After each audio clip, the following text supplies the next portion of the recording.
Bom dia, meus amados irmãos, a graça e a paz do nosso bondoso Deus, o amor do nosso Senhor e Salvador Jesus Cristo esteja em cada um de nós, hoje e sempre, nos fazendo crescer no conhecimento e na graça. Meus amados, hoje, segunda-feira, nós vamos dar continuidade à nossa lição, né? Essa semana estamos falando sobre a intercessão e unidade, a intercessão na oração sacerdotal que Cristo faz aqui no capítulo 17 de João, e o tema principal ali é para que o homem mantenha unidade com Cristo e com Deus, para que ele seja completamente livrado da morte, do mal deste mundo, né? Então, uma das principais falas de Cristo aqui é o pedido pela unidade. Pois bem, ontem nós vimos que o Senhor orando pediu para que o Senhor guardasse os seus discípulos do maligno. E antes ele já tinha dito que ele havia dado a palavra de Deus, aqueles que Deus havia escolhido e entregue a Cristo, já tinha dado a palavra como o poder que eles necessitariam para, com este poder, com esta espada, né, pudesse guerrear contra o mundo e vencer o mundo. Foi a palavra, né? E hoje, na pergunta número 3, nós temos aqui mais um questionamento que diz assim: o que é necessário para que a Igreja de Cristo se mantenha unida? Né? Já que ele começa a falar de unidade, né? Então, o que é que é necessário? Veja que no versículo 17 diz assim: santifica-os na verdade, a tua palavra é a verdade. Olha, nós vivemos, meus amados, numa era onde impera, principalmente, tanto no Oriente como no Ocidente, né? O Ocidente por influência cristã, o Ocidente com grande influência cristã, mas um cristianismo muito misturado com teorias orientais, tem entrado pelas veredas do relativismo. Eu, por exemplo, já ouvi muita gente dizer assim: a minha verdade é a minha verdade, a tua verdade é a tua verdade. Não existe verdade absoluta. Cada um tem a sua verdade. Ora, se nós olharmos pela ótica da verdade, pela ótica bíblica, o que é verdade é verdade. Se duas pessoas têm dois pensamentos diferentes, né? Uma é verdade e a outra é mentira. Não tem como os dois estarem com a verdade. Como é que eu digo que eu tenho a minha verdade e o outro tem a verdade dele? Não tem muito sentido isso. A Bíblia não apresenta dois caminhos, o da vida e o outro da vida, ou o caminho da morte e o outro da morte. É um da vida e outro da morte. É um das trevas e outro da luz, é um do sim e o outro do não. É um da verdade e o outro da mentira. Não tem essa conversa de verdade com verdade e mentira com mentira. A verdade é uma, a mentira é uma, não é? Pois bem. Então, essa ideia relativista que tem dominado, né, o mundo, e os filósofos que se introduziram dentro do cristianismo, que abandonaram, claro, assim diz o Senhor, que abandonaram a revelação bíblica, que é simples, objetiva, direta, tem trazido essas filosofias para dentro da doutrina e tem confundido muita gente, né? Então não existe duas verdades, existe uma verdade.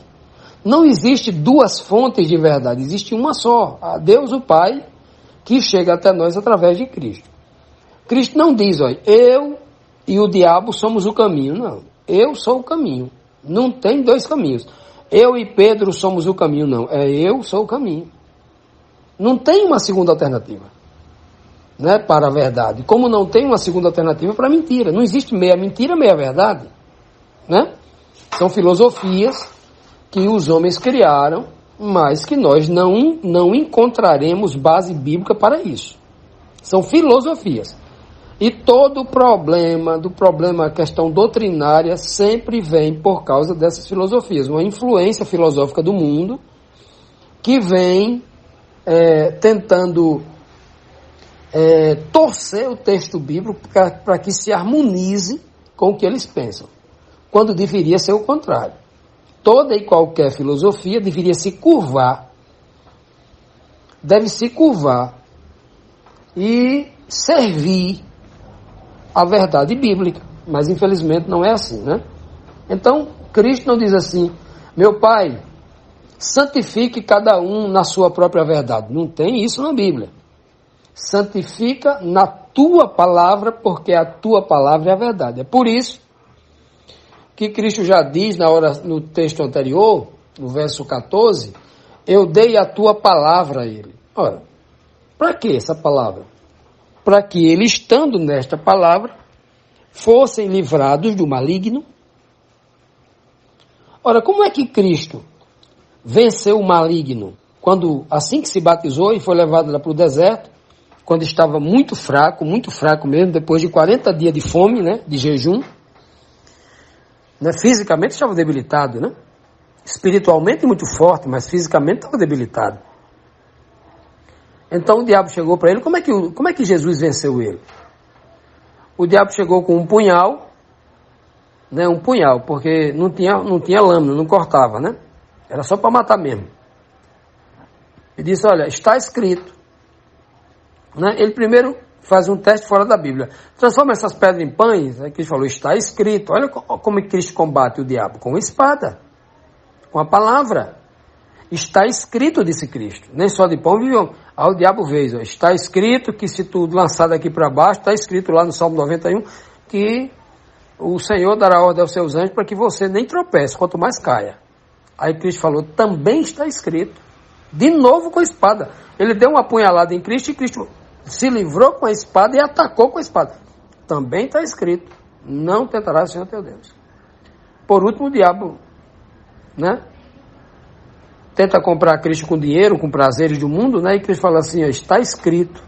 De novo, Cristo começa e conclui com o está escrito. As 3 tentações do diabo, Cristo usa o está escrito. Usa a palavra. Cristo não só ora ao Pai, dizendo que a razão da sua vitória estava por dar ouvido 100% à palavra de Deus, como a única verdade que seguia cegamente. Não cegamente é uma linguagem do mundo, né? É que seguia realmente vendo tudo, né? Porque a palavra de Deus abre os olhos para o homem ver, o homem não segue cego. Só os cegos é aquele que não enxerga pela palavra de Deus.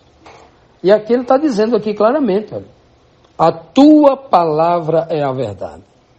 Muitas pessoas têm escolhido acreditar em muitas outras palavras, em muitas escrituras que a igreja produziu, tentando defender sua própria placa, tentando defender os seus próprios líderes, tentando estabelecer sua própria tradição e os seus costumes, e muita gente tem trocado a Bíblia por esses livros, por estas palavras, que não estão 100% em harmonia com a Bíblia. Muitos destes livros, a maioria, 99,9%, não estão em harmonia, tudo não está em harmonia com a Bíblia.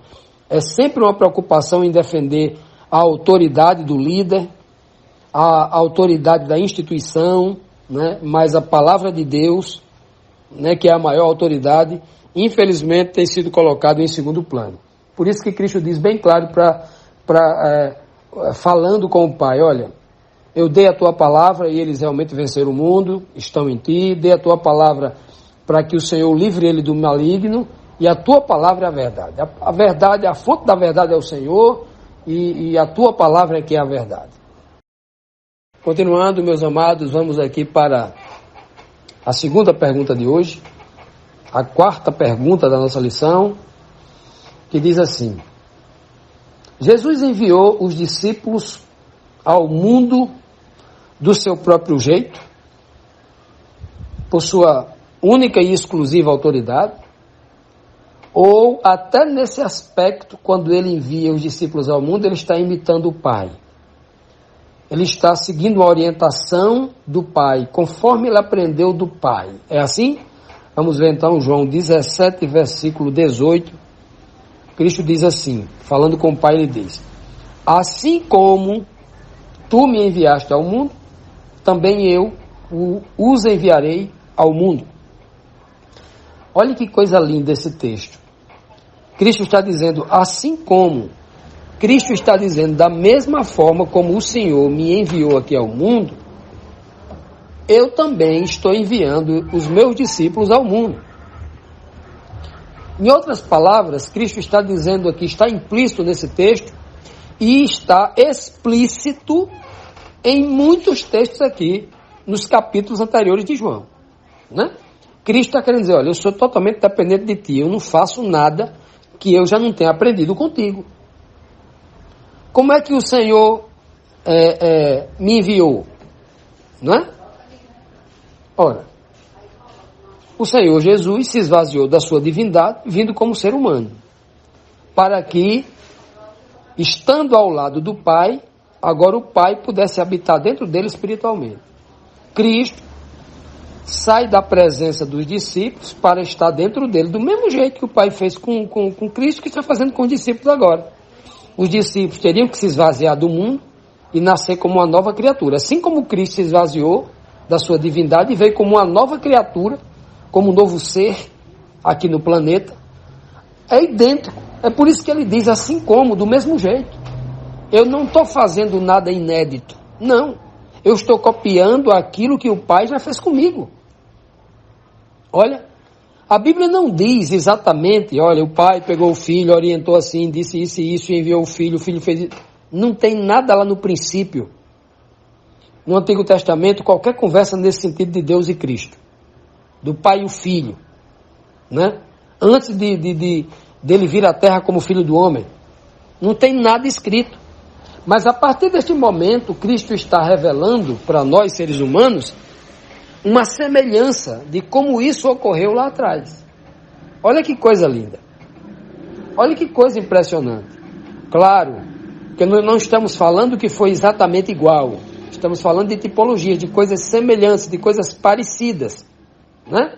De coisas que se assemelham, embora haja o original uma sombra e o outro um tipo, né? Um tipo e um antítipo. Uma sombra e o original. Então, muito claro o texto quando Cristo diz assim como tu me enviaste, né? Eu também estou enviando a eles. Assim como o Senhor me enviou ao mundo, eu também estou enviando esse discípulo ao mundo. A pergunta é, quando o Pai enviou Jesus Cristo ao mundo, ele enviou tirando o livre-arbítrio de Cristo? Não. Cristo poderia desistir a qualquer momento? Não tenho dúvida que sim. Cristo foi pré-programado para não cair em nenhuma tentação? Ou Jesus Cristo sofreu tentação de fato e de verdade? Ele foi tentado como nós em tudo. A Bíblia ensina. A Bíblia diz que do mesmo jeito que nós fomos tentados, ele foi também. Se ele foi tentado, é porque ele sentiu as nossas mesmas necessidades. Foi 100% igual a gente. Para ser tentado a nós e como em tudo, obviamente, né? Ele foi submetido às nossas mesmas necessidades, às nossas mesmas condições. Entretanto, só não cedeu o pecado como nós, seres humanos, cedemos. Né? Como muitos de nós que fomos resgatados por ele do mundo, vivíamos no pecado. Na prática do pecado. Ele não, é diferente. Então, quando nós olhamos para estes fatos e entendemos que Cristo, quando diz assim, meus discípulos, estou enviando vocês por toda parte. Agora vocês não vão levar 2 camisas, falando na linguagem antigamente, né? 2 túnicas, não vão levar bolsas, ou alforje, né? Mochila, não vão levar dinheiro, não vão levar comida para amanhã, não. Vocês querem levar uma comida aí na bolsa para comer, né? Dentro aí da sua roupa aí, né? Uma comida aí para você comer mais tarde, não tem problema. Já está pronto, alguém já lhe deu, leve. Mas está levando, comprar uma feira, né? Ou levar um cartão de crédito, porque você quer garantir 30 dias em tal lugar, não faça isso não. E é assim, do mesmo jeito que o Pai envia Cristo. Ele se esvaziou de tudo. Os discípulos deveriam ser enviados ao planeta vazio de tudo, nenhuma dependência do homem. Eles precisariam depender 100% de Deus. No caso aqui, 100% de Cristo. Não é? Quando depois do Pentecostes, 100% de Cristo, porque o Espírito de Cristo estaria na mente deles. Assim como Cristo foi enviado ao mundo, ele necessitaria 100% de Deus. Ele, para se manter firme, ele precisaria estar todos os dias, toda hora, todo minuto, conectado ao Pai, ligado ao Pai. Não podia cochilar um minuto. Porque qualquer vacilo de Cristo, o diabo entrava para tentá-lo. Olha, meus amados, é através dessa linguagem que Cristo usa, uma linguagem humana, da experiência que ele teve com os seres humanos, que nós conseguimos enxergar também, embora muito distante, não com muita precisão, a relação do pai com o filho, a missão que o pai deu ao filho. E como o filho realizou essa missão, se tornando um exemplo, um padrão de justiça, um modelo a ser copiado não só pelos apóstolos, mas por cada um de nós hoje. Isso aqui não foi falado só para os apóstolos. Para todo homem que tem fé em Cristo, e que quer fazer a sua vontade, e que lê na sua palavra, e entende que ele está falando com ele naquele momento, essa ordem também é para aqueles, é para mim, é para você, que confessa ser servo de Cristo. Cristo me envia. Assim como o Pai enviou ele, para que nós devamos ir ao mundo, né? E fazer a obra da pregação do Evangelho, a obra da reconciliação, de resgate do homem do mundo para o reino de Deus, do mesmo jeito, da mesma forma, com a mesma seriedade, com o mesmo sacrifício que Cristo realizou até chegar em nós.